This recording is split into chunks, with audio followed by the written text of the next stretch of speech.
रविवार सकाळ उत्तर अमेरिका आणि रविवार संध्याकाळ भारत आणि बाकीच्या वेळा जगभर इथे आपण सर्वांचं स्वागत आहे.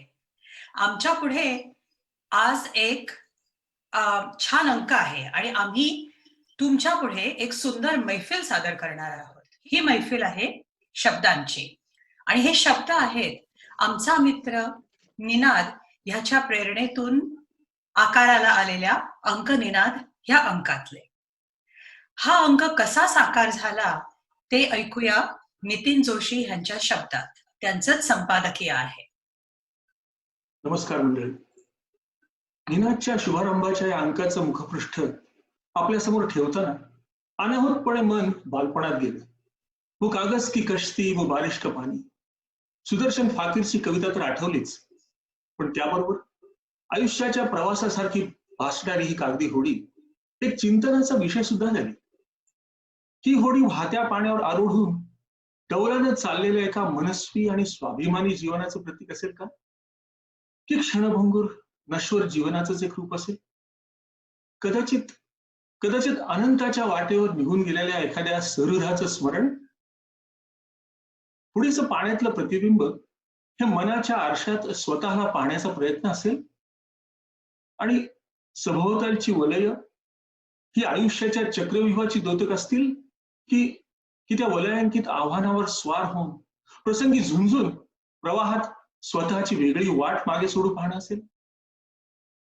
या सगळ्या विचारानंतर पुन्हा जाणवतं ते होडीचं अल्पायुष्य. अर्थात आयुष्य किती आहे यापेक्षा ते आपण कसं जगतो हे महत्वाचं असतं, नाही? काय मिळवायचं असतं नेमकं आपल्याला जीवनामध्ये? प्रत्येक व्यक्ती या प्रश्नाचं उत्तर वेगळंच देत असते. आपली प्रवृत्ती कशी आहे यावरच आपल्या आयुष्याची आवृत्ती अवलंबून असते. परिस्थिती बदलता येत नसेल तर मनस्थिती बदलावी असं म्हणतात, पण याचा अर्थ खरं तर आपली मनस्थितीच आपली परिस्थिती ठरवत असते. सकारात्मक आणि नकारात्मक विचारांचं द्वंद्व प्रत्येक सर्वसामान्य मनात कायम सुरूच असतं. शायर निदा फाजली म्हणतात ना, दुनिया जिसे कहते हैं जादू का खिलौना है, मिल जाए तो मिट्टी है, हो जाए तो सोना है. ईर्ष्येने मिळवलेली गोष्ट कधीतरी मिळाल्यावर माती मोलाची वाटते, पण तरीही ती हस्तगत करण्याची आपली वृत्ती बदलत नाही. अहो, सुखी माणूस समाधानी असतोच असं नाही, पण समाधानी माणूस मात्र नक्कीच सुखी असतो. आणि म्हणूनच जीवन जगण्याची आपली प्रक्रिया कशी आहे हे महत्वाचं असतं.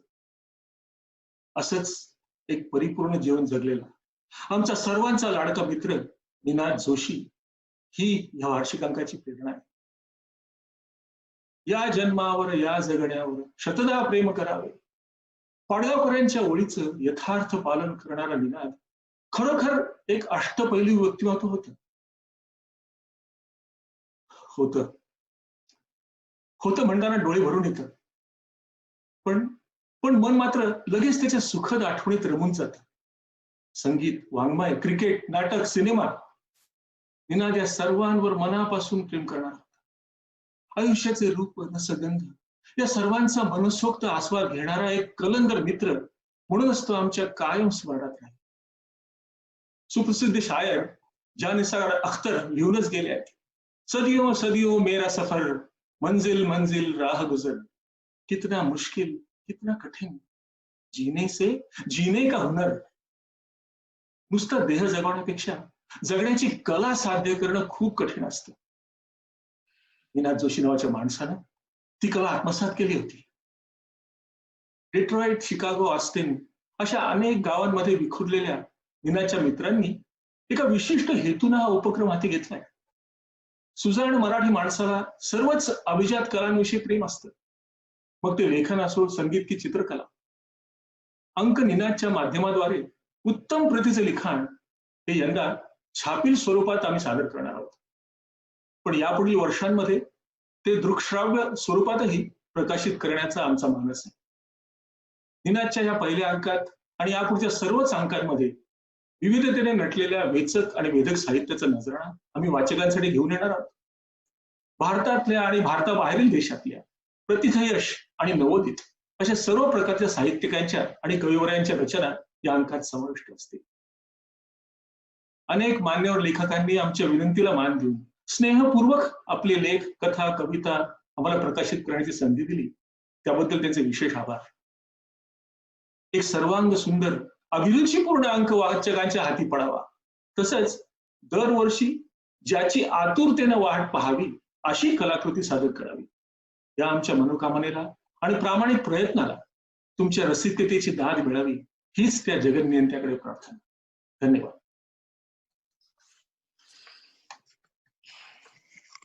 सुंदर. ही ती कागज की कष्टी, मुखपृष्ठामागची कल्पना याहून छान असूच शकत नाही. पण तेवढंच नाही, हा आमचा अंक खरंच देखणा झालेला आहे. ही झाली मुखपृष्ठावरची चर्चा. हे मलपृष्ठ, बॅक पेज, हे जे तुम्हाला चित्र दिसतंय ना, हे वरच्या दिव्याची कमाल नाहीये, ही त्या चित्राची कमाल आहे. आणि ते चित्र इथे आणताना खूप विचार करण्यात आला आहे. ती कलाकार आहे मानसी डहाणूकर. मी तर तिलाच विचारते की हे असं चित्र मागे घालण्याना आणि हेच खाली त्याचे उद्गार घालण्यामागे तुझा काय हेतू होता? तर ज्योत्स्ना, खरं आहे, त्या चित्राला तेज त्याचंच होतं, त्या लॅम्पचं नव्हतं. आणि जसं नितीन म्हणाले तसं निनाद खरा मल्टी डायमेन्शन माणूस होता. आणि त्याच्या त्या स्वभावामुळे आपण सगळे मल्टी टॅलेंटेड मंडळी एकत्र आलो. जसं फ्रंट कव्हरवर आपल्याला निनादच्या पर्सनॅलिटीचं रिफ्लेक्शन दिसतं, त्याची सिम्प्लिसिटी दिसते, तसं बॅक कव्हर डिझाईन करताना मला एक प्रकारे त्याची आठवण हवी होती, त्याचा स्पर्श आम्हा सर्वांसाठी हवा होता. म्हणून मी त्याचा फोटो तिकडे आर्टिस्टिकली डिपिक्ट केला आणि असा कोट ऍड केला जो निनाद सारखा मल्टी डायमेन्शनल होता, ज्याच्यात तो बिलीव्ह करायचा तसा तो होता. आणि जसे आपण सर्व असण्याचा प्रयत्न करतो. So in a way it was bringing everyone together with Ninad with us. खरंय, छान आहे. निनादच्या प्रत्येक डिमेन्शन वरती त्याची साथ करणारी आणि पटलं नाही तर त्याच्याशी हुज्जत घालणारी त्याची छान पत्नी अमिता आज आपल्या मैफिलीत आहे. तुला काय वाटतं? मानसीने जे वर्णन केलंय ते पटतंय तुला? Thank you, Jyotsna. Yeah, I think Mansi, you got it to the point. Coincidentally, आज 31 मे आहे आणि आजच्याच दिवशी 1998 मध्ये माझं निनादशी लग्न झालं होतं. Because it is today's date, एक आठवण शेअर करावीशी वाटते. जेव्हा निनाद माझ्या एक्सटेंडेड फॅमिली म्हणजे आजी, मामा वगैरे सगळ्यांना फर्स्ट टाइम भेटला, तेव्हा आम्ही सगळे पुण्याच्या अभिषेक हॉटेलमध्ये डिनरला गेलो होतो. वेटरनी सगळ्यांची ऑर्डर घेतली आणि एकदा फायनल वाचून दाखवलं. सो टिपिकल पुणेरी स्टाईल मध्ये the order went something like this, papad, sweet corn chicken soup 6x5, naan 7x4, chicken malai kofta, jeera rice, and in the end plain white rice. हे ऐकल्यावर टेबलावरून त्या साईडहून एक आवाज आला, हा प्लेन राईस कोणी ऑर्डर केला आहे? आणि निनाद क्वाइटली सेड, तो मी केला आहे. आपला होणाऱ्या जावयानी हे ऑर्डर दिल्यामुळे कोणी फारसं काही बोललं नाही. पण नंतर मात्र माझ्या घरी त्याच्यावर बरीच चर्चा झाली. लाईक साधा भात प्लेन राईसचा ऑर्डर करायची होती तर फापलत त्या अभिषेक हॉटेलमध्ये कशाला गेलो होतो? घरीच वरण भाताचा कुकर लावला असता ना, वगैरे वगैरे. So Ninad used to bring up quirky things like this last minute all the time. Apart from whatever Nitin and Mansi had said, Ninad had a great year for music. He loved cricket and he was a very creative writer. Initially Ninad एक private person होता, पण जसं आमचं social circle वाढलं आणि त्याला MMD आणि BMM सारख्या फोरम्स मध्ये आपलं कॉन्ट्रीब्युशन द्यायची संधी मिळाली, तसं his personality really thrived and he flourished because of these new networks. हे मासिक निनादचं विजन होतं आणि मी अंक निनाद टीमची अत्यंत आभारी आहे for bringing Ninad's vision to life. Thank you Mita. स्वतः जरी तो प्रसिद्धी पराभवक होता तरी त्याला इतरांच्यातले गुण चोखायची किंवा त्याला ते जाणवायचे गुण, त्याला ती कला होती.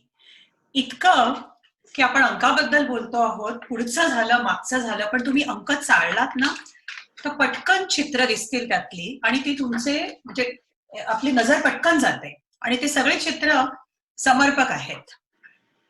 दुसरं लक्षात येईल की अशी ही उठसूट इंटरनेटवरती पाहिलेली चित्र नाही आहेत. ती चित्रांची रचना करणं अशाच एका गुणी कलाकारांनी केली आहे आणि ती म्हणजे गौरी आलाटे. मी तुला आता विचारते की ही चित्र आली कशी इथे?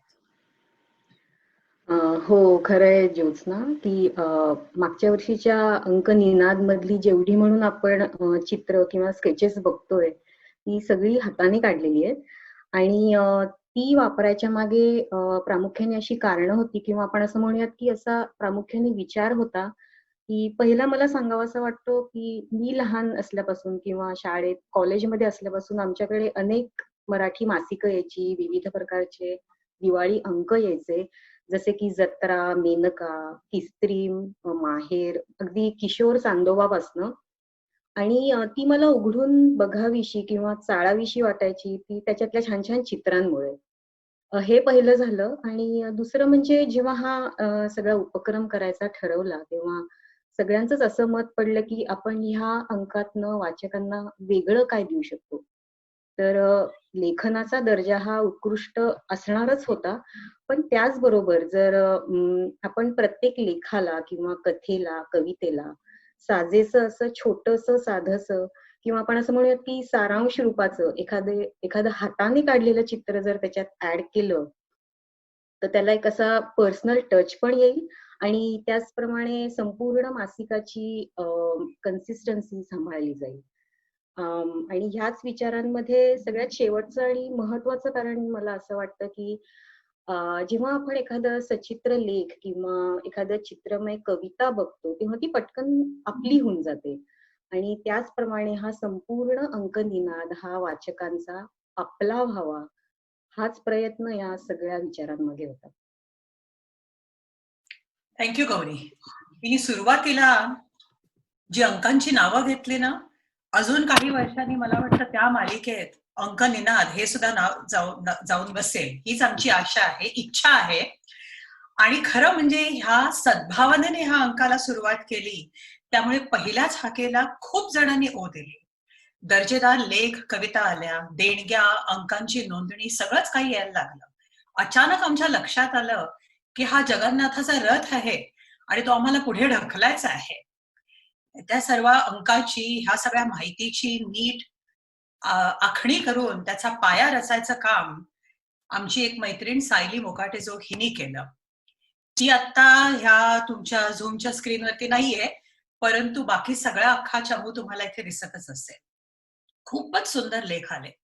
आता प्रश्न आला की लेखांची निवड कशी करायची? आम्ही संगीत, नाटक, स्पोर्ट हे आपल्या सर्वांच्या आवडीचे आणि निनादच्या जिव्हाळ्याचे विषय दिले होते, पण ते ठोस विषय झाले. एखाद्या वेळेला असं झालं की एक चाकोरी बाहेरचा लेख आला की त्याचा या विषयांशी काही संबंध नव्हता, पण लेख सुंदर होता म्हणून तो घ्यायचा ठरवलं. आणि काही वेळेला असं झालं की चाकोरीतला विषयाचा लेख आला. आता चाकोरी याचा अर्थ मी वाईट म्हणत नाहीये, पुलन विषयीचा लेख आला म्हटलं तर आपली कधीच त्या विषयातली आपली गोडी कधी कमी होणार नाही.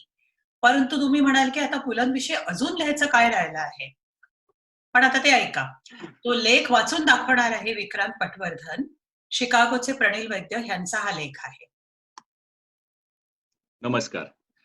पुलकित जिंदगानी, लेखक प्रणील वैद्य. पु ल देशपांडे सर्वव्यापी आणि अमर आहेत असा माझा एक बालसुलभ समज होता मागच्या शतकात.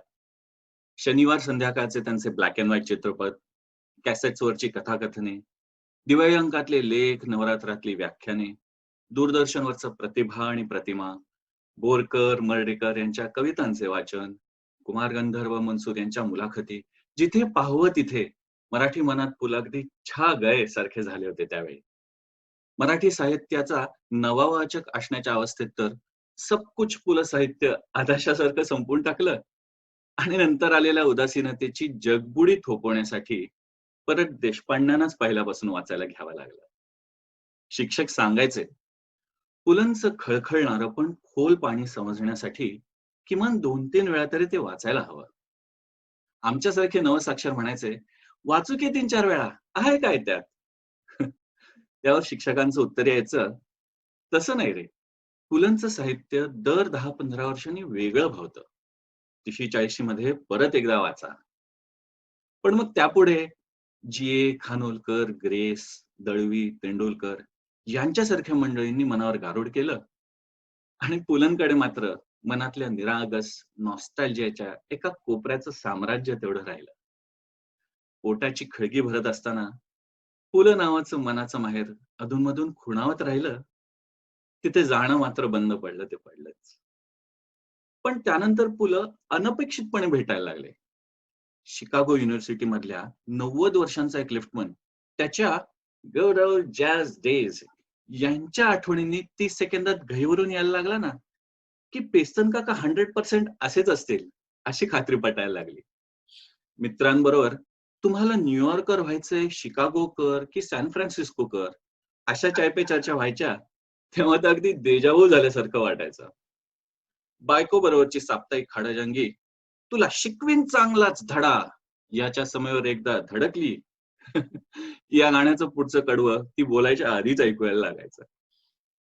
एडिनबराच्या किल्ल्यात फिरत असताना तिथली गाईड म्हणून गेली, स्कॉटिश क्वीन मेरीने ह्याच ठिकाणी कालच्याच दिवशी 6व्या जेम्सला जन्म दिला. अहो पुराणे शाबेत करून दाखवेन. आणि साक्षात हरिदादा समोर अवतरले. आता ती गाईड यमीपेक्षाही 6 फूट गोरी होती ही बात आला एकदा. आमचं मोठं कार्ट जेव्हा प्रश्नांच्या माकड उड्या मारायला शिकलं तेव्हा तर माझं खरं नाव धोंडोपंत आणि पोरट्याचं शंकरा असावं की काय अशी दाट शंका मला बरेच महिने छळत होती. नेपरविल मधल्या एका मित्राने त्याचं नवीन बांधलेलं घर दाखवताना आणि इथे मी काय मजा केली माहितीये का ह्याचं इंग्रजी पालुपद सुरू केलं ना, तेव्हा थोड्याच वेळात हा माणूस कम सैतान बनणार आहे अशी भविष्यवाणी करायला ज्योतिषाची काहीही गरज नव्हती. केव्हा तरी हापिसातल्या एका सहकार्याने भरपूर सोमरस प्राशनानंतर त्याच्या आयुष्याची जी काही चित्तरकथा सांगितली तेव्हा त्याचं खरं नाव नंदा प्रधान आहे की काय असाही विचारायचा मोह होऊन गेला होता. आजकालच्या शिकागोच्या -20 डिग्री फॅरनहाईट थंडीत घराबाहेरचे हे ड्रायव्हे साफ करायला जाताना मला हिमालयाच्या कडाक्याच्या थंडीने कुडकुडणाऱ्या त्या मराठी सैनिकाचे शतशः भार मानावे लागतात, ज्याने पुलंचा माझे खाद्य जीवन लेख वाचल्यावर छे छे हे सारं खाण्यासाठी तरी मला जगलंच पाहिजे असा आपल्याच मनाशी निर्धार केला आणि आमच्यासारख्या खादाडांसाठी भीषण थंडीवरचा एक रामबाण उपाय सुचवला. तो पुलं असे अकल्पितपणे भेटायला लागले आणि माझ्या शिक्षकांची 32शी वयाच्या 40शीत येऊन खरी ठरायला लागली. लक्षात आलं की आपण पुलंच्या साहित्यापासून खूप मैलांनी जरी दूर गेलो असलो तरी पिंडाचे हे मुळातूनच झपाटलेपण आपला पिछा काही सोडत नाहीये. आणि त्याहूनही मोठी गोष्ट जाणवली ती म्हणजे पुलंच्या साहित्यातून जरी 1950 ते 80च्या दशकांमधला मराठी माणूस भेटत असला तरी मुद्दलात ते भाष्य करत होते माणसाच्या मूलभूत स्वभाव प्रवृत्तींवर. आपण जगात कुठेही आणि कुठल्याही दशकात पोहोचलो तरी पुलंची एखादी तरी वल्ली तिथे आपल्या आधीच पोहोचलेली दिसते आणि जिकडे जावे तिकडे माझी भावंडे आहेत, सर्वत्र खुणा माझ्या घरच्या मजला दिसतायत या केशवसुतांच्या ओळींसारखा अनुभव देत राहते. पुलंचं साहित्य जेवढं वैयक्तिक सामाजिक झाले तेवढ्याच पटीत वैश्विक होत गेले ते याचमुळे.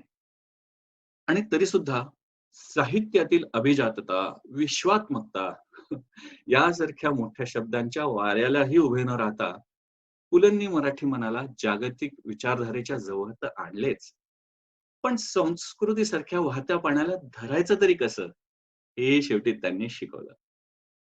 महाराष्ट्रातून आलेल्या आपल्या कलमी रोपांना शिकागोच्या मातीमध्ये रुजवायचा प्रयत्न करत असताना एका नवीनच मराठ्या अमेरिकी संस्कृतीची गोंडस फळे निर्माण करायची रेसिपी पुलंच्याच भाषणा लेखांमधून सापडत गेली. होळीची पुरणपोळी ही पीच कॉबलर बरोबर खाण्यात व तुकोबांच्या गाथेला वॉल्ट व्हिटमनचं अस्तर लावण्यात काहीही चूक नाही ह्याची खात्री पटली आणि मग पंडित रविशंकरांची सीडी लुई आर्मस्ट्रॉंगच्या सीडीला पाठ लावून बसायला लागली व मिस्टी कॉपलँडचा बॅले बिरजू महाराजांच्या कथकच्या संगतीत धन्य झाला. कधीही न पाहिलेले बेब्रूथ, लू गेरिग, योगी बेरा यांची नावे जेव्हा कधीही न पाहिलेल्या विजय मर्चंट, विजय हजारे, सी के नायडू यांच्या पंक्तीत आनंदाने नांदायला लागली, तेव्हा संस्कृतीच्या सरमिसळीचं एक वर्तुळ पूर्ण झालं. जिंदगी पुलकित झाली. पुलंच्या अमरत्वाचा पट्टा जून 2000 मध्ये विद्यार्थ्याने परत मागून घेतला. पण त्यांचं सर्वव्यापीपण मात्र कायमच राहिलं. असं म्हणतात की मानवाचा दुसरा व खरा मृत्यू तेव्हा होतो जेव्हा त्याचं पृथ्वी तलावरचं शेवटचं नाव घेतलं जातं. त्यानुसार आता लक्षात येतंय की शेवटचा मराठी रसिक जिवंत असेपर्यंत पु ल नावाची प्रवृत्ती अमरच राहणार आहे आपल्या मनामनामध्ये. पुलंचं जन्मशताब्दी वर्ष सुरू झालं म्हणून परवाच बटाट्याची चाळ 1760व्यांदा परत उघडलं. पहिल्याच पानाच्या समयावर हसून हसून डोळ्यातनं पाणी आलं. पण ते फक्त विनोदामुळेच आलं असं नाही म्हणणार. धन्यवाद. छान छान. खरंच मला वाटतं आपण अंक चाळताना काय नवीन आलं आहे का अशा उद्देशाने चाळतो, पण कुठेतरी आपण ह्या जुन्या खुणा शोधत राहतो. किंबहुना अंकाची तीच खासियत आहे. पुस्तक जसं एकाच लेखकाची एकसंध कलाकृती असते, तसं अंकन होत नाही. अंक हा नानाविध लेखकांच्या, कवीच्या आणि व्यंगचित्रकारांच्या कलाकृतींनी सजलेला असतो. याची प्रचिती आम्हाला या अंकातही आली. ललित लेख असे तर खूपच आले, परंतु छान कथा सुद्धा इतक्या आल्या की आता पुढच्या अंकात मला वाटतंय की आम्ही त्यांना एक मानाचं स्थान द्यावं. काय वाटतं तुला सुशांत? हो, नक्कीच. मी सांगतोच कथांबद्दल, पण मला एक सगळ्या टीमला सांगायचं की खूप छान रिस्पॉन्स मिळतोय. भरपूर लोकांच्या कौतुकाच्या कमेंट्स येतात. तर सगळ्यांच्या वतीने मी धन्यवाद देतो, आभार मानतो.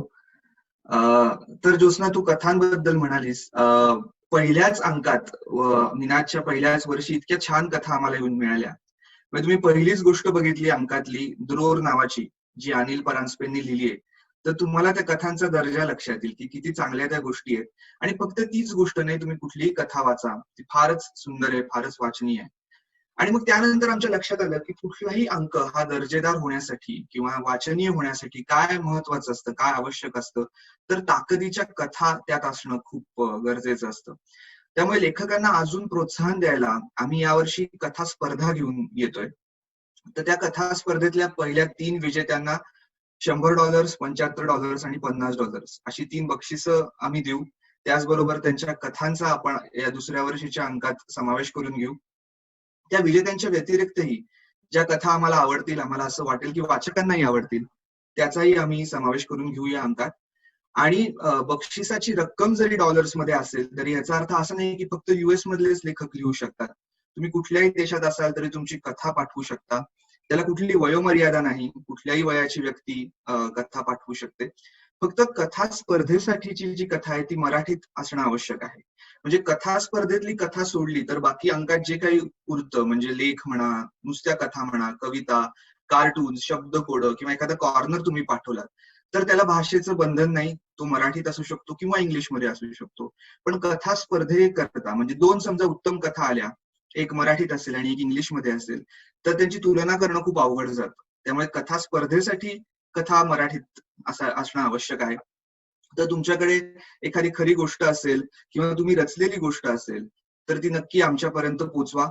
कथा स्पर्धेसाठीचा आमचा ईमेल ऍड्रेस आहे kathaspardha@ankaninaad.org. तर आम्ही आशा करतो की याही वर्षी छान प्रतिसाद मिळेल आणि आपण सगळे मिळून आपल्या वाचकांसाठी छान कथांची मेजवानी घेऊन येऊ या दुसऱ्या अंकात. आणि आता कथांचं एवढं कौतुक चालू आहे तर एखादी छान कथा आता इकडे आपण वाचली पाहिजे, नाही का ज्योत्स्ना? हो, खरंय. पण द्रोह नाही, त्याच्यासाठी तुम्ही अंक वाचा.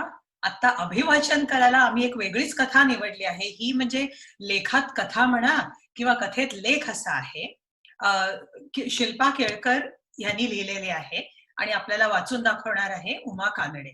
कथेचं नाव आहे व्हर्सिटी ब्लूज. नमस्कार मंडळी. व्हर्सिटी ब्लूज, लेखिका शिल्पा केळकर. आंब्याचा मोहर धरू लागला झाडाला की 10वीच्या परीक्षांची तारीख कळे. मग घरोघरी अभ्यास करून घेण्यासाठी आधी मुलांच्या आढ्या घातल्या जात. ती त्यातून उबून बाहेर आली की परीक्षा पार पडत. तोवर कैऱ्या पाडायला येत आणि मुलांच्या जागी आंब्याची आढी पडे. परीक्षेतून तावून सुलाखून बाहेर पडलेली मुलं आंब्यावर ताव मारायला मोकळी होत आणि त्यांचे पेपर तपासायला शिक्षक. पहिल्यांदा परीक्षक पेपर तपासत, मार्क्स देत. मग ते पेपर मॉडरेटरकडे जात. मॉडरेटर परीक्षकांनी पेपर तपासलाय ना बरोबर हे तपास. या दरम्यान साऱ्या महाराष्ट्रभर लाखेनं सील केलेली हजारो पोती आंब्याच्या पेट्यांबरोबरच या गावाहून त्या गावाला पाठवली जात. कारण ज्या गावची मुले त्याच गावात त्यांचे पेपर तपासायला नाही द्यायचे, तर ते अगदी दूरवरच्या गावात पाठवायचे, हा बोर्डाचा नियम. पेपरवर मुलांची नावे नसली तरीही एकाच गावात असेल तर कोण कुठले पेपर तपासत आहे याचा सुगावा लागून फसवणूक केली जाऊ नये म्हणून ही काळजी घेतली जाईल.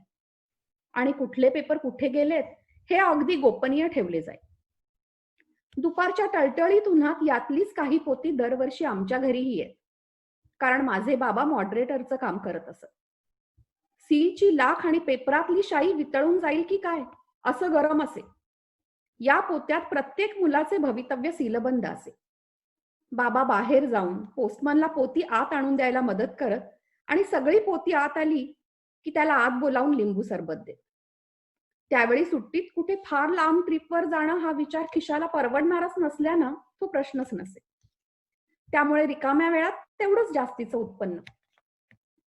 ती पोती आली की आमच्या 2 खोल्यांच्या घरातलं वातावरण एकदम बदलून जाईल. ती पोती नुसती खोलीतली जागा व्यापत नसत, तर रोजच्या जगण्यावर, संभाषणावरही कब्जा करत. पेपर बरेच असत, शिवाय बाबांच्या नेहमीच्या शाळेचे पेपरही असतच. नीट काम करायचं हा त्यांचा शिरस्ता. मानेवर काटा ठेवून दिवसभर बसावं लागे. बाहेरच्या खोलीत बाबांचा मुक्काम असे.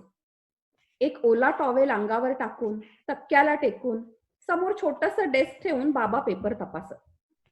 उरलेल्या वेळातल्या आमच्या गप्पाही पेपरासंबंधीच असत. कधी कुठल्या मुलानं चांगले मार्क्स मिळावे म्हणून सगळ्या उत्तरपत्रिकेभर लिहिलेलं असे श्रीराम जयराम. कधी कुणी आई अत्यंत आजारी असल्यानं अभ्यास करू न शकल्याचं कारण देऊन पेपर तपासणाऱ्यास मार्क्स चांगले देण्याची केलेली विनंती. तर कधी मी नापास झालो तर जीव देईन अशी दिलेली धमकी सुद्धा. एकदा तर उत्तरपत्रिकेत चिकटपट्टीने 5 रुपयांची नोट चिकटवून मार्क देण्याची केलेली विनंती. या उत्तरपत्रिका आपल्या शैक्षणिक, सामाजिक आणि मानसिक आरोग्याचं चित्रण करत असत हे मला नंतर उमगलं. अशाच एका संध्याकाळी आभाळ गच्च भरून आलेलं. वळवाच्या पावसाची चाहूल लागून हलका वारा सुटला की लगेच आमच्याकडे वीज जात असे. तशीच वीज गेलेली. कंदील लावलेले. अंधारात अगदीच दिसेनासं झाल्यावर बाबाही पेपर तपासायचे थांबलेले. दिवे गेल्यानं, दुसरं काहीच नसल्यानंही घरातले इतर आम्ही सारे त्याच खोलीत थोडं आपलं काही बाई बोलत पण तसे गप्पसेच बसलेलो. अचानक बाहेर चाहूल लागली. कुणाच्या तरी दमदार पावलांचा आवाज आला. आवाजावरून चामड्याचे जाडसर जोडे आणि त्या जोड्यांचा मालकही चांगलाच वजनदार असावा असा अंदाज बाबांना आला असावा. त्यांनी पटकन पेपर झाकले आणि उठून दाराकडे जाऊ लागले. इतक्यात मास्तर राहतात का इथं अशी काहीशी रागीट हाक ऐकू आली. पाठोपाठ दारात एक सावली उभी राहिली. एकतर कुणी येणार नव्हतं, आवाज ओळखीचा नव्हता आणि बाबांना अशी हाक मारणारं तर गाव भागात कोणीच नव्हतं. बाबांनी विचारलं, कोण आहे? मी अमुक तमुक आमक्या गावावरून आलोय, काम आहे असं काहीसं मगरुरीत उत्तर आलं. बाबांनी दारात जाऊन खालच्या अर्ध्या दाराची कडी काढली. बाबा बाजूला व्हायच्या आतच एक मुंडासे लावलेले, धोतर नेसलेले, चांगले पैलवान वाटणारे गृहस्थ आत घुसले. दाराबाहेर अजून कोणीतरी आहे याची चाहूल लागली, पण ती व्यक्ती आत नाही आली. बाबांनी विचारलं, कोण कुठले? पाणी हवंय का? त्या माणसानं सरळ मुद्द्याला हात घातला. बाबांना खानदेशी काहीशा ग्रामीण भाषेत म्हणाला, माझ्या मुलाचे गणिताचे पेपर आले तुम्हाकडं, त्याला चांगलं पास करायचं असं म्हणत त्यानं खिशातून अतिशय चुरगळलेला चिठोरा काढला आणि बाबांच्या हातात फोडला. त्यावर त्यांच्या मुलाचा परीक्षा नंबर आहे असं सांगितलं. माझी आई, बहीण, मी आम्ही तिथेच बसलेलो. बाबांनी आम्हाला आतल्या खोलीत जाण्याची खूण केली. आम्ही स्वयंपाकघरात गेलो. मात्र 2च खोल्यांचं घर असल्यानं बाहेरचं संभाषण स्पष्ट कानांवर पडत होतं. त्या गृहस्थाने तो एक अतिशय श्रीमंत शेतकरी आहे आणि त्याच्या मुलाने शिक्षण घेण्याची जरुरी नाही, मात्र त्याने शिकायचा हट्टच धरल्यानं त्याला शाळेत पाठवत आहे हे सांगितलं. मात्र त्याने फारसा अभ्यास न केल्यानं जर तो नापास झाला तर मोठा प्रश्न निर्माण होईल हेही सांगितलं. पुढे ते म्हणाले, वर्षभर पुरल इतकं धान्य आहे गाडीत. माझा गडी बाहेर उभा आहे, त्याला सांगितलं की आणून पोती उतरविल. मात्र नाही म्हणाल तर त्योच दमदार गडी आपली ताकद पोत्यांवर नाही पण तुमच्यावर दाखवायला मागं पुढं पाहणार नाही. आम्ही काय ऐकतो त्याचा आमच्या कानांवर विश्वासच बसेना. आई मधल्या दारात जाऊन उभी राहिली. आम्ही तिच्या आडून बाहेर बघू लागलो. आधीच दिवे गेलेले. कंदिलाच्या मिणमिणत्या प्रकाशात ते मुंडासेधारी अधिकच उग्र दिसत होते. बाबा त्यांच्या समोर अगदी सामान्य शरीर यष्टीचे दिसत होते. आता बाबा काय म्हणतायत याची मला उत्सुकता लागलेली. बाबांनी त्यांना शांत आवाजात उत्तर द्यायला सुरुवात केली. तुम्ही बऱ्याच लांबून आलाय, बसा जरा. चहा पाणी सरबत काहीतरी घ्या. अहो, मुलाची काळजी समजते, पण असे मार्क्स नाही मिळत. मग इतर मुलं अभ्यास करतात, त्यांनी का बरं कष्ट करावे? मात्र समोरच्या गृहस्थांना बाबांचं हे उत्तर आवडलं नसावं. त्यांनी मुठी आवळून हात वर घेतला आणि बाबांना म्हणाले, वर्षभर काम नाही करावं लागणार इतकं धान्य देतो म्हणतोय का मार खायचाय? त्यांचा आवाज जसा चढला तसा बाहेर उभ्या असलेल्या व्यक्तीची हालचाल झाल्याची चाहूल लागली. आमची मात्र आता पाचावर धारण बसली. कुणाला हाक मारावी तर आमचं घर वाड्याच्या टोकाला. हाक ऐकू जाण्याची शक्यता कमी. शिवाय दाराबाहेर जो कोणी उभा आहे त्याचा अंदाज आम्हाला कुठे होता? आम्ही मुठीत जीव धरून पुढे काय होतंय ते बघू लागलो. बाबांनी क्षणभर विचार केला असावा आणि म्हणाले, तुम्ही ते धान्य आणलंय ते कोणी उगवलं? त्या गृहस्थांनी त्याच गुस्स्यात उत्तर दिलं, आम्हीच की.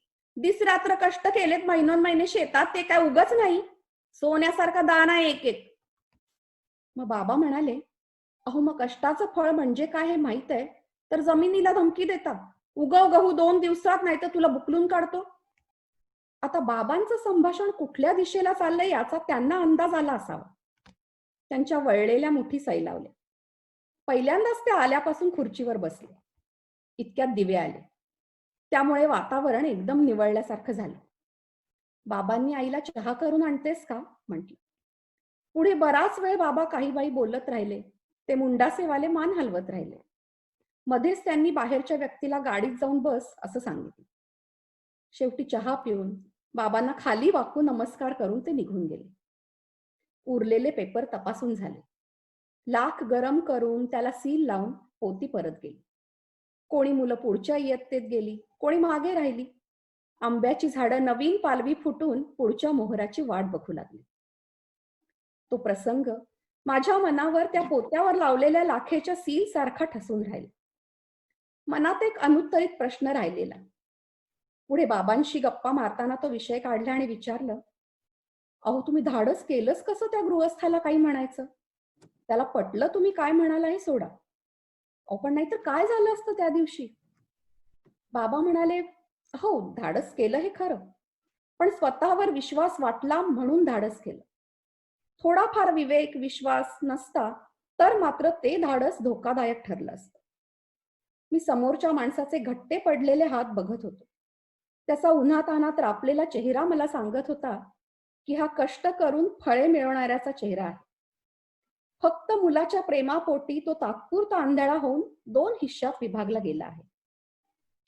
त्याचा उठलेला हात आणि जमिनीत निजलेल्या बियांमधून जीवन फुलवणारा हात यांचा एकमेकांशी संबंध नव्हता क्षणभरापुरता.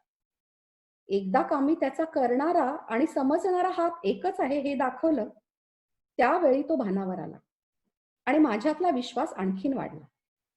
मला माहित होतं तो नाही उचलणार हात, म्हणून मी त्याच्या समोर उभं राहिलो. मला एकीकडे बाबांचा स्वतःवरचा नुसता नाही तर त्या तिराहित गृहस्थावरचा वाढलेला विश्वास अचंबित करत होता. तरीही मी बाबांना म्हटलं, अहो, आता सगळं नीट झालंय म्हणून म्हणतात, पण नसतं तसं घडलं तर काही अघटित नसतं का झालं? बाबा म्हणाले, हो, अघटित म्हणजे काय? मी त्याचा मार खाल्ला असता आणि तो खाणं बरोबरच ठरलं असतं. कारण मग मला स्वतःवरचा वाटलेला विश्वास हा फाजील आत्मविश्वास होता हे समजलं असतं आणि तो अहंकार त्या 4-5 ठोशांनी पूर्ण गळून पडला असता आणि मग मला स्वतःवर खरा विश्वास मिळवणं परत शिकावं लागलं असतं. धाडस हे नुसतं असून चालत नाही, तर त्याबरोबर विवेकही असावा लागतो. आता हे सगळं आठवण्याचं कारण म्हणजे अमेरिकेतलं नुकतंच FBI पार पाडलेलं ऑपरेशन वार्सिटी ब्लूज. या मोहिमेत फेलिसिटी हॉफमन, लॉरी लाफ्लिन या आणि अशा इतर प्रसिद्ध मान्यवरांवर अतिशय गंभीर आरोप सिद्ध झाले आहेत. अगदी सोप्या भाषेत सांगायचं झालं तर आपल्या मुलांना चांगल्या कॉलेजमध्ये ऍडमिशन मिळावी म्हणून लाच देऊन त्यांचे मार्क्स बदलवणं, त्यांच्या बायोडेटावर खोटी माहिती देणं यासारखे गुन्हे या धनवान लोकांनी केले आहेत. आता अगदी सरधोपट विचार करायचा ठरवला तर यांची मुलं नाही शिकली तरी बसून खाऊ शकतील असे पैसे सिनेसृष्टीत या कलाकारांनी मिळवले. मग हे खोटे पण कशासाठी? निव्वळ माझी मुलं चांगल्या कॉलेजात जात आहेत ही प्रतिष्ठा मिळवण्यासाठी? अहो पण या प्रतिष्ठेबरोबरच मोठा शोभिवंत बोल लावून आपण मुलांना खोटेपणाचा चेहरा देतो आहोत. त्यांच्या समोर आपण काय आदर्श ठेवत आहोत हे यांना समजलं नसेल का? बाबांकडे आलेल्या त्या गृहस्थांना बाबांच्या नुसत्या एका वाक्याने ती जाग आली.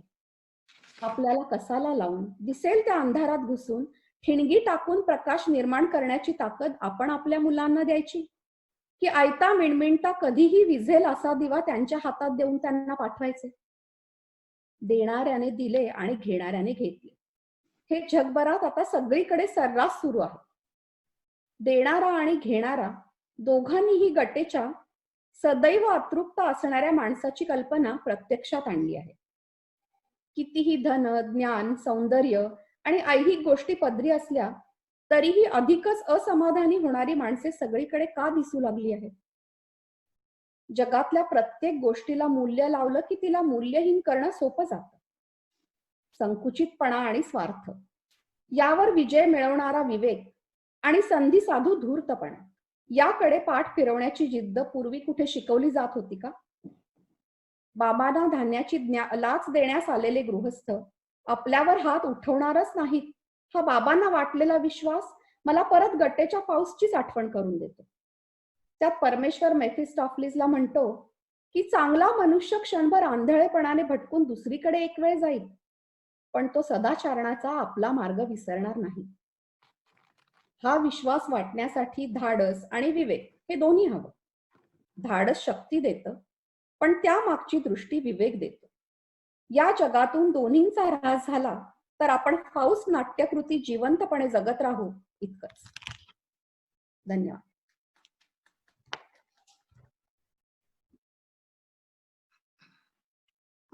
ज्योत्स्ना म्यूट. लहान मुलं कशी तोच शो अनेकदा बघतात आणि प्रत्येक वेळेला त्यांना त्या शो मध्ये काहीतरी सापडतं.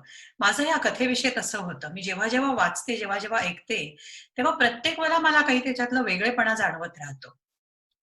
किती नाही म्हटलं तरी चांगल्या कॉलेजात जायचं असो किंवा चांगला अंक काढायचा असो, कुठेतरी आर्थिक बाजू सांभाळावी लागते. चांगले लेख मिळवण्यासाठी जो चोखंदळपणा करावा लागतो त्यासाठी सुद्धा, आता ह्या पारितोषिकासाठी सुद्धा आर्थिक पाठबळ लागतच. तर त्याविषयी आता आपल्याला सांगतील ती बाजू सांभाळणारे आमचे परममित्र किरण इंगळे. नमस्कार मंडळी. अंकनिनाद या प्रकल्पाला आता अमेरिकेत 501c नॉन प्रॉफिट ऑर्गनायझेशन म्हणून मान्यता मिळाली आहे. पहिल्या अंकाला देणगीदार आणि तुम्हा रसिक वाचकांचा भरघोस प्रतिसाद मिळाला. तुमच्या या आर्थिक पाठबळामुळेच आम्ही पहिला अंक यशस्वीपणे प्रसिद्ध करू शकलो. याकरता तुम्हा सर्वांचे मनपूर्वक आभार. हे दर्जेदार मासिक आम्ही तुमच्यासाठी दरवर्षी घेऊन येणार आहोत. याकरता तुमच्या डोनेशनच्या रूपाने आर्थिक सहाय्याची साथ लागेल. त्याचप्रमाणे तुम्ही या अंकाला सबस्क्राईब करा आणि तुमच्या मित्रमंडळींना सुद्धा सबस्क्राईब करायला सांगा. 2020च्या अंकनिनादची तयारी आता चालू आहे. काही दिवसात या मासिकाची माहिती आम्ही तुम्हाला देऊच. तर तत्परतेने या मासिकाला सबस्क्राईब करून भरपूर प्रतिसाद द्या. And again, thanks for your financial support.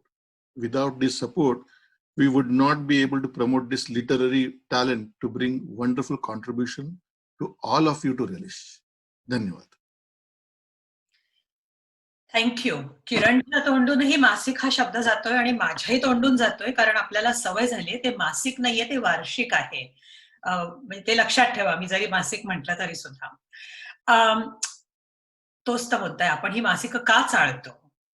काही जण कथा, काही जण आधी कुठे काही कार्टून्स, व्यंगचित्र दिसतायत का, कोणीतरी पटकन एखादा छोटासा किस्सा, पाककृती दिसतेय का, ह्याच्यासाठी चाळतं.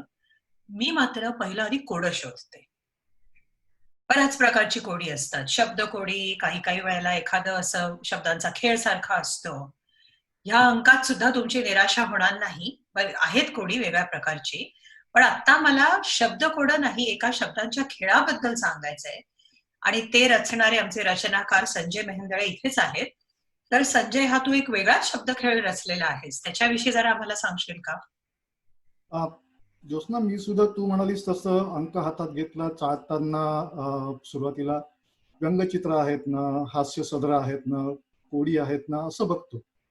कारण लेख, कविता, कथा हे असतंच, पण या बाकीच्या गोष्टींमुळे अंक कसा समतोल होतो असं मला वाटतं.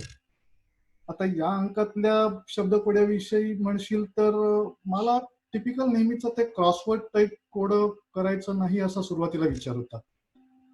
मग नंतर आपण अंकाची जी थीम ठरवली होती, फोकस ठरवला होता, साहित्य, संगीत, क्रीडा, त्याचा विचार करता आणि निनादची संगीत विषयक आवड लक्षात घेता मला असं लक्षात आलं की संगीतावर आधारित असं जर का एखादा शब्दशोध सारखा खेळ केला तर तो जास्ती मनोरंजक वाटेल.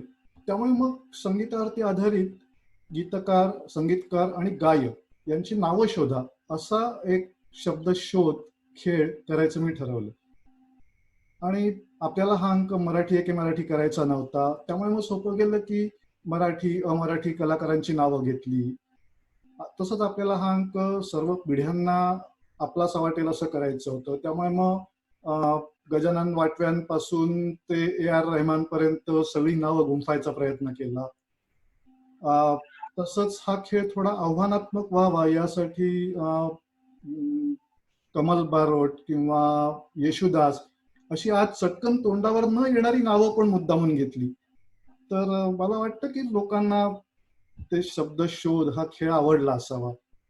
आता खेळ जर का आपण नाव देतोच तर मी पुढच्या अंकाविषयी असा विचार करतोय की निनादची क्रिकेट विषयक आवड लक्षात घेता क्रिकेटपटूंची नावं गुंफून असं काही थोडं शब्दशोध करता येईल का असा विचार करतोय. बघू कसं जमतंय. धन्यवाद. थँक्यू. आपण सगळे प्रत्यक्षात क्रिकेट खेळतो की नाही मला माहिती नाही, पण बसून तर सगळेच जण क्रिकेट खेळतात. हा एक मला वाटतं पिढ्यांना, सर्व पिढ्यांना जोडणारा धागा आहे. किंबहुना हे पिढ्यांचं मैत्र हे आमच्या अंकाचं पण एक सूत्र होतं. मेधा, तुझा याच्यात बराच सहभाग आहे, काय वाटतं तुला? बरोबर आहे ज्योत्स्ना, अगदी. हा निनाद अंक आहे ना, तो आबालवृद्धांसाठी आहे. म्हणजे आमचा उद्देश असा आहे की हा अंक 80च्या घरात असलेल्या लोकांना जितका आवडावा तितकाच मध्यमवर्गीय किंवा तरुण लोकांना रुचावा. मग आता प्रश्न आला की आता इथे म्हणजे अमेरिकेत वाढलेली मुलं मराठी कसं वाचणार? कारण त्यांना मराठी बोलीभाषेची उत्तम समज असते, आपण घरात मराठी बोलतो, पण त्यांना वाचता येत नाही. मग आम्ही ठरवलं की इंग्लिश लेख घ्यायचे. आणि जी इथे गोष्ट वाचकांची आहे ना, तीच लेखक आणि कवींची आहे. आमची अशी खूप इच्छा आहे की सगळ्या वयाच्या लेखक, लेखिका, कवी, कवयित्री यांचा याच्यात सहभाग असावा. त्यामुळे तुम्ही जरूर आम्हाला साहित्य पाठवा. वयाची काहीही अट नाहीये त्याला. आणि गौरी म्हणाली तसं आणि संजय पण म्हणाला तसं, निनाद हा अंक सगळ्यांना आपला वाटावा यासाठी आमचे प्रामाणिक प्रयत्न सुरू आहेत. तर आता याच प्रयत्नांचा एक भाग म्हणजे आम्ही टेक्नॉलॉजीचा खूप वापर करतोय. आणि तो कसा करतोय ते आता शीतल सोनार आपल्याला सांगेल. धन्यवाद. खरंय मेधा. आजच्या जगात कोणताही प्रोजेक्ट म्हटलं की टेक्नॉलॉजी शिवाय पर्याय नाही. तर मित्रांनो, फेसबुक आणि इंस्टाग्राम सारख्या सोशल मीडियातून आम्ही तुमच्याशी संपर्क साधत राहूच. पण त्याचबरोबर अंकनिनाद विषयीची माहिती, लेटेस्ट अपडेट, तुमच्यासारख्यांचे फीडबॅक अशी सगळी माहिती तुम्हाला एकाच ठिकाणी एका प्लॅटफॉर्मवर मिळावी यासाठी आपली एक हक्काची जागा असावी असं आम्हाला जाणवलं. आणि त्यासाठी यावर्षी आपण अंकनिनादची वेबसाईट करायचं ठरवलंय. तर ही वेबसाईट लवकरच लॉन्च होईल. तर ती लॉन्च झाल्यावर तुम्ही वेबसाईटला नक्की भेट द्या आणि अंकनिनादच्या नवीन उपक्रमांविषयी माहिती मिळवत राहा. So stay connected and spread the word. Thank you.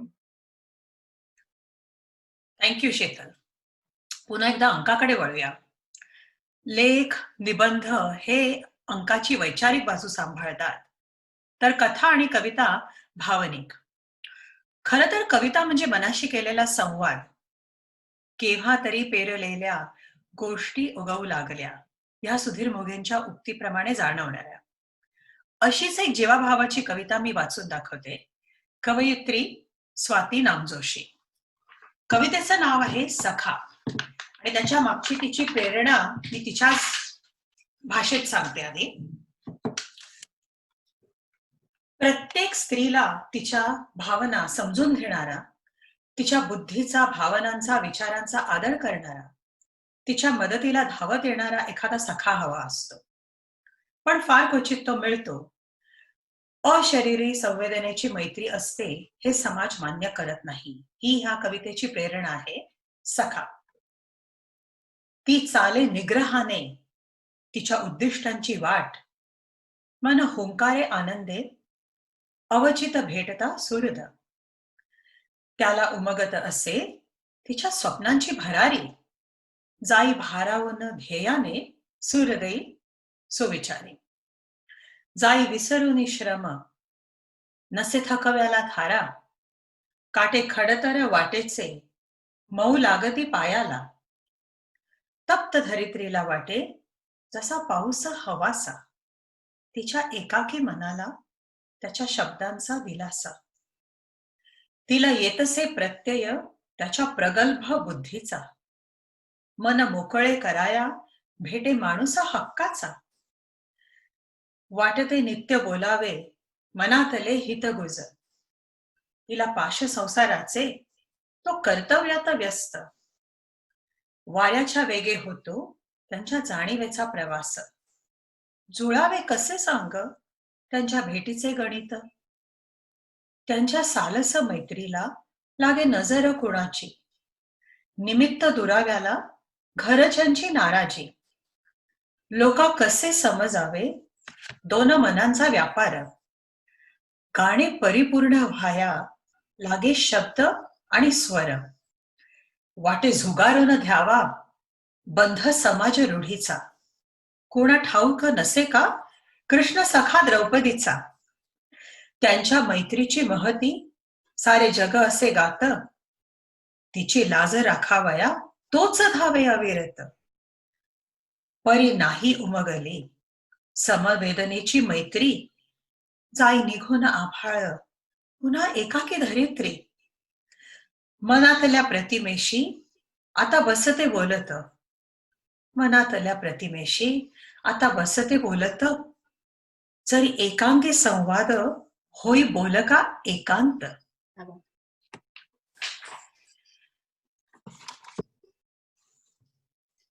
छान. ही कविता आम्ही फेसबुकवर टाकली ना, तर त्याच्यावरती बरेच लाईक्स येतील. आता आपण काही जणांनी टाळ्या वाजवल्या, कोणी अशी एरवी इमोजीची खूण आता प्रत्यक्ष ह्या पटलावरती दिली. पण खरं म्हणजे एखादी कलाकृती चांगली आहे त्याचं मूल्यांकन कसं करायचं, कशी पावती देता येईल. तर ती कलाकृती जेव्हा तुम्हाला अंतर्बाह्य ढवळून टाकते किंवा ते वाचून, ते ऐकून, ते बघून काहीतरी करायला तुम्हाला जेव्हा ती उद्युक्त करते ना, तेव्हा मला वाटतं ती खरी पावती आहे असं वाटतं. हे भाग्य आम्हाला ह्या पहिल्या अंकातच लाभलं. शुभदाताई शास्त्रींची कविता आहे ह्याच्यात, थँक्यू ज्ञानेश्वर विठ्ठल पंत. ती कविता वाचल्या वाचल्या नितीन अंतुरकरांनी त्याच्यावरती रसग्रहण लिहिलं, तेही आम्ही छापलेलं आहे. पण तो विषय तिथेच नाही संपला. ते आम्ही फेसबुकवरती टाकल्यानंतर अजून एका वाचकाने थोडी अध्यात्माकडे कलंडणारी अशी एक कविता लिहून आम्हाला पाठवली. मला वाटतं ही खरी पावती आहे. तोच प्रकार ह्या कवितेबद्दल झाला. हे नातं मला वाटतं अनेकांना भावलं, जमलं, रुचलं. इथे एक विख्यात नर्तकी आहे अनघा होपळेकर. ती कथ्थक शिकते, शिकवते आणि नाचते. ती कविता वाचल्या वाचल्या तिलाही ती नृत्यांकित करावीशी वाटली. तर आता आम्ही एक खास नजराणा पेश करतो आहोत तुमच्यासाठी अनघा होपरेकरचं ह्या कवितेवरचं नृत्य. सखा. ती चाले निग्रहाने तिच्या उद्दिष्टांची वाट. ती चाले निग्रहाने तिच्या उद्दिष्टांची वाट. मन हुंकारे आनंदे अवचित भेटता सुहृद. त्याला उमगत असे तिच्या स्वप्नांची भरारी. त्याला उमगत असे तिच्या स्वप्नांची भरारी. जाई भारावून ध्येयाने सुहृदयी समविचारी. जाई विसरोनी श्रम नसे थकव्याला थारा. जाई विसरोनी श्रम नसे थकव्याला थारा. काटे खडतर वाटेचे मऊ लागती पायाला. तप्त धरित्रीला वाटे जसा पाऊस हवासा. तप्त धरित्रीला वाटे जसा पाऊस हवासा. तिच्या एकाकी मनाला त्याच्या शब्दांचा दिलासा. तिला येत असे प्रत्यय त्याच्या प्रगल्भ बुद्धीचा. तिला येत असे प्रत्यय त्याच्या प्रगल्भ बुद्धीचा. मन मोकळे कराया भेटे माणूस हक्काचा. वाटते नित्य बोलावे मनातले हितगुज. वाटे नित्य बोलावे मनातले हितगुज. तिला पाश संसाराचे तो कर्तव्यात व्यस्त. वाऱ्याच्या वेगाने होतो त्यांच्या जाणीवेचा प्रवास. वाऱ्याच्या वेगाने होतो त्यांच्या जाणीवेचा प्रवास. जुळावे कसे सांग त्यांच्या भेटीचे गणित. त्यांच्या सालस मैत्रीला लागे नजर कुणाची. त्यांच्या सालस मैत्रीला लागे नजर कुणाची. निमित्त दुराव्याला घरच्यांची नाराजी. लोका कसे समजावे दोन मनांचा व्यापार. लोका कसे समजावे दोन मनांचा व्यापार. गाणे परिपूर्ण व्हाया लागे शब्द आणि स्वर. वाटे झुगारून द्यावा बंध समाज रूढींचा. वाटे झुगारून द्यावा बंध समाज रूढींचा. कुणा ठाऊक नसे का कृष्ण सखा द्रौपदीचा. त्यांच्या मैत्रीची महती सारे जग असे गात. त्यांच्या मैत्रीची महती सारे जग असे गात. तिची लाज राखवाया तोच धावे अविरत. परी नाही उमगली समवेदनेची मैत्री. परी नाही उमगली समवेदनेची मैत्री. जाई निघून आभाळ पुन्हा एकाकी धरित्री. मनातल्या प्रतिमेशी आता बसते बोलत. मनातल्या प्रतिमेशी आता बसते बोलत. जरी एकांगी संवाद होई बोलका एकांत. जरी एकांगी संवाद होई बोलका एकांत. Wow wow wow. ज्योत्स्ना, तू कविता तर सुरेख वाचलीसच. आणि अनघा, क्या बात आहे. तुझ्यासारख्या कुशल नर्तिकेला या कवितेनं अशी मस्त स्फूर्ती दिली की आमचा हा तास एकदम समृद्ध झालाय. मला माहितीये की स्वाती आहे या फेसबुक लाईव्ह वर. शी मस्ट बी ऑफुली थ्रिल्ड. म्हणून स्वाती, नंतर कळवच आम्हाला. तर मंडळी, मी अंजली अंतुरकर. मला फेसबुकवरनं भरपूर छान छान कमेंट्स येत आहेत, त्यामुळे जाणवतच आहे की तुम्हाला हा कार्यक्रम आवडलेला आहे. त्यामुळे असाच प्रतिसाद, असंच प्रोत्साहन अंकनिनादला तुम्ही नेहमी देत जा. पण जेव्हा तुम्हाला जर हा एवढा कार्यक्रम आणि आमचा अंक आवडणार असेल तर तुम्हाला आमची साथ पण द्यायला माझं तुम्हाला आमंत्रण आहे. तर साथ कशी बरं द्याल? तर पुढच्या अंकासाठी आम्हाला लेखन द्या. आता खरं म्हणजे ना, लेख म्हटलं की मला तर दडपणच येतं बाबा. पण एक छोटासा किस्सा तुम्ही पाठवू शकता, एखादं कोडं पाठवू शकता, एखादं कार्टून काढून पाठवू शकता. कथा स्पर्धेविषयी तर आज आपण सुशांतने आपल्याला सांगितलंच आहे. तुमची एक उत्तमातली उत्तम कथा आमच्यापर्यंत पोचवा. सध्याच्या काळामध्ये करोनामुळे आणि आजूबाजूला ज्या काही घटना आपल्या घडतायत त्या सगळ्यांनी आपलं जग आणि आपलं जगणं अगदी ढवळून निघाले नाही. तर तुमच्या विचारांचा एक धागा या तुमच्या डायरीतलं एक पान आमच्यापर्यंत पोचवा. तुम्ही जे काही आम्हाला पोचवत जाल त्याचं सगळ्याचं अंकनिनादमध्ये स्वागतच आहे. आज तुम्ही इथे आलात आणि आम्हाला इतका चांगला प्रतिसाद दिलाय आणि तुमच्या मित्रमंडळींपर्यंत हा आमचा कार्यक्रम तुम्ही पोचवताय, त्यामुळे आमच्या सगळ्या टीम तर्फे मनापासून धन्यवाद. टीम निनाद असे अनेक उपक्रम घेऊन तुमच्यापर्यंत येत राहणार आहे. मंडळी, ही काय आपली शेवटची भेट नाहीये, तर आपण पुन्हा पुन्हा भेटत राहूया अंकनिनादच्या निमित्तानं. धन्यवाद आणि नमस्कार.